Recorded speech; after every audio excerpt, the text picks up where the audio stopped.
Right, good morning, folks. Again, it's an honor for me to be here as well to participate in this forum we're having this morning to discuss a very important topic.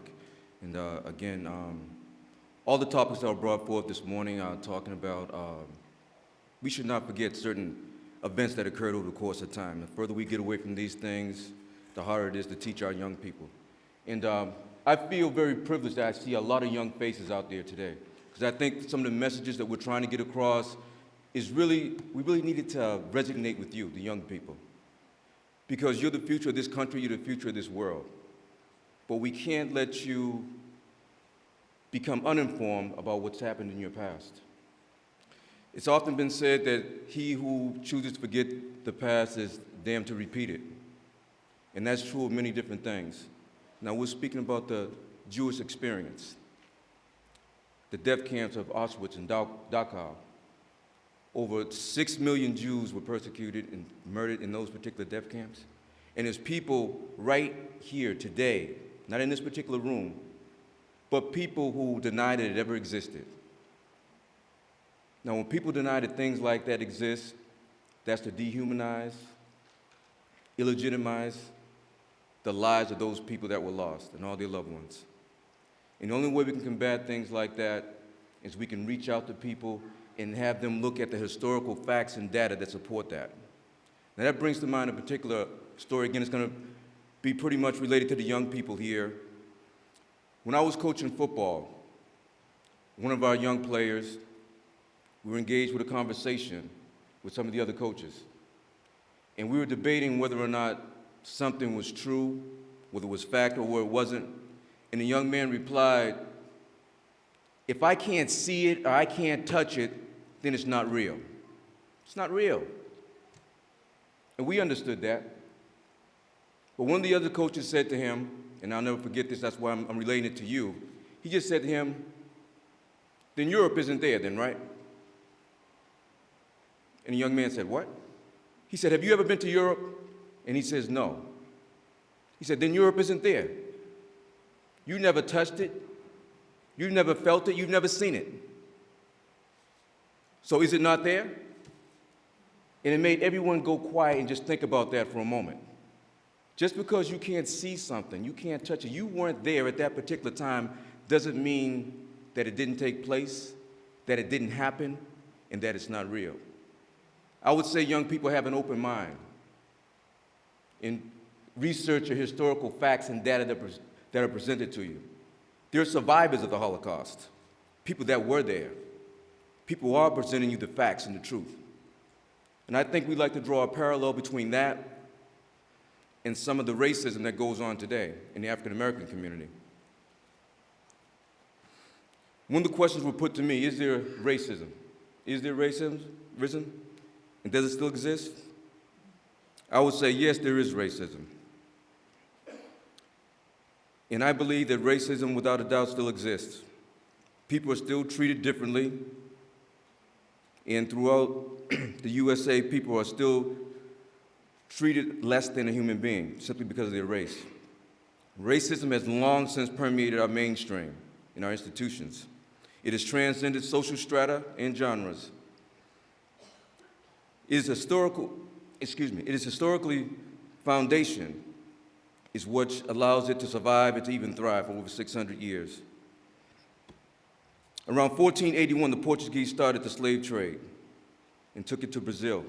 In 1619, the first slaves landed in the British settlement of Jamestown in Virginia. The institution of slavery itself is dehumanizing. The practices of capturing, chaining, caging, inspecting, and even beating are universally reserved for the treatment of animals and beasts of burden, not human beings.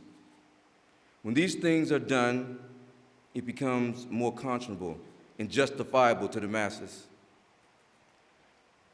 Unacknowledged history will repeat itself. Ask the Jewish people about the Holocaust. It is estimated that between 10 and 60 million African Americans lost their lives during the Middle Passage, and around 6 million Jews died during the Holocaust in World War II. These are two of the greatest crimes against humanity in the history of the world. Years later, we are still left here to deal with the remnants of these atrocities. Is there still racism? I would say there is. In the 1920s, D.W. Griffith, Birth of a Nation, was voted the most popular film of its time. For young people who do not know what Birth of a Nation is, it was a movie back in the 1920s who characterized the rise of the Ku Klux Klan to be the saving grace of the white Anglo-Saxon Protestants. We have Birth of a Nation to the attack on Rodney King in 1991. We have bombings in Birmingham, and then we have a man called Edwin Luima, who was sodomized in New York City.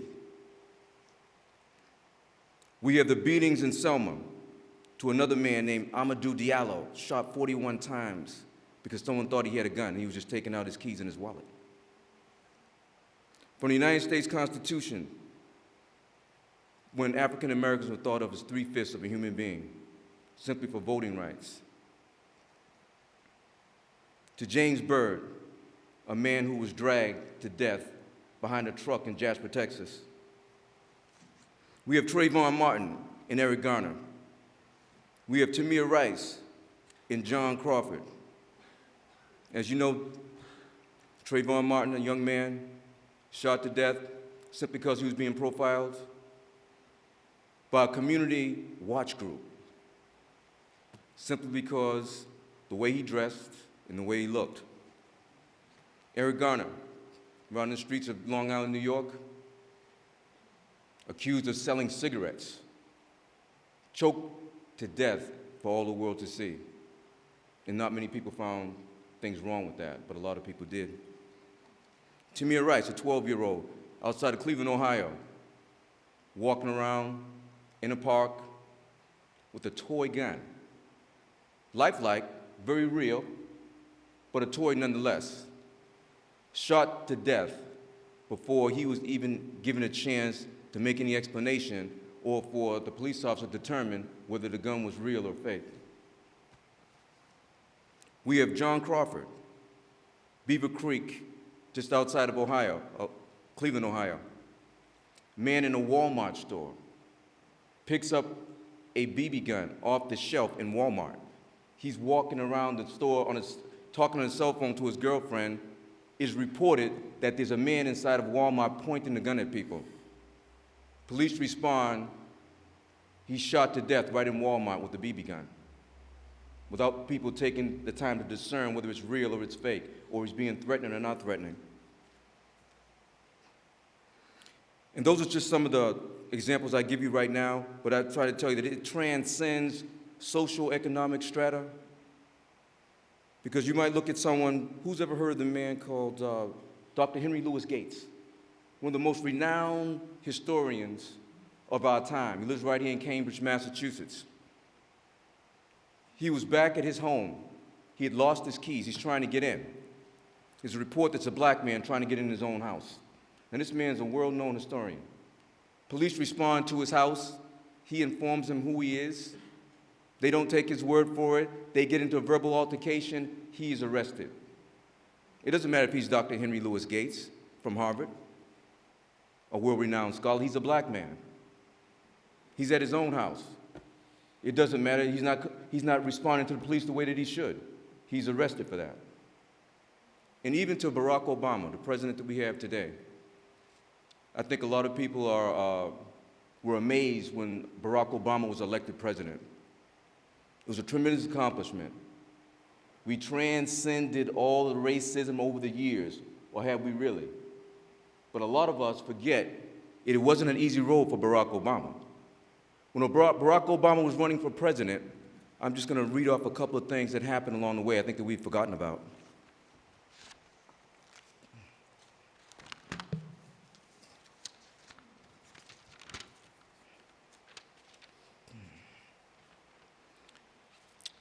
If anyone remembers in the New York Post, a political cartoon referring to President Obama as an ape, being shot by police was in the New York Post. They did a group called the Birthers. They questioned the citizenship in the birth certificate of the president. And then there was Rush Limbaugh, who says, I hope he fails. That is someone who's hoping the President of the United States, who's to uphold the laws and the goodwill of all the people of this country, people are saying they hope that he fails. Then you have the so-called Tea Partiers, Tea Parties were held across the country to oppose the president. People were allowed to carry loaded guns into these town meetings where the president was present. That's never been done before. The president was then called to apologize, again going back to the incident with Dr. Henry Louis Gates, the arresting officer at that time. People were calling for the president to apologize to the police officer for disagreeing with him and saying that they acted rather quickly in their decision-making. In Texas, the president was accused of brainwashing school children. The president was called a liar by the South Carolina congressman during an address to Congress. He stood up in front of the United States Congress, interrupted the president of the United States, and said, "You lie." That had never been done before. Senate Majority Leader Harry Reid says Obama has a chance to win because he's light-skinned and he speaks with no Negro dialect. He speaks well. Former Illinois Governor Rod Blagojevich said that he was more of a black man than President Obama. Again, folks, there's a lot of different things here, and which shows you that the road for Barack Obama was not easy. It reminds me also of what Martin Luther King said. The measure of man is not where he stands in a time of comforts and convenience, but where he stands in times of challenge and controversy. And a lot of people right now, we have the King holiday, and they tell you how great Martin Luther King was, but for him as well, there weren't that many people on his side when the battle was rough, when it wasn't convenient for them. So young people, you have a challenge before you. Please don't forget the history that's been placed before you today, because it's up to you to make a decision. Look into your historical facts. Listen to what people are telling you that have been there. And you can see that these things exist, because the question was put to me, how can we stop racism? How can we at least lessen it? I would say it starts by acknowledging that it exists. A lot of people will refuse to believe that these things even take place and that everything's fine today. We're on a level playing field. But I think the battle lines have been drawn, and those people of black, brown, people of color know that it's not a level playing field. We only want what's right. We don't want anything extra. You don't want preferential treatment. We just want what's fair, what's right. We want justice. And justice is what comes with a democratic society. And I think all people need to know that democracy is where the people rule. And our elected officials, our public servants, are accountable to the public, the people. If they are not accountable to the people, it's our democratic process which allows us to remove them from office. Because like I said, history has a way of repeating itself. And the people will have what the people will have. Thank you.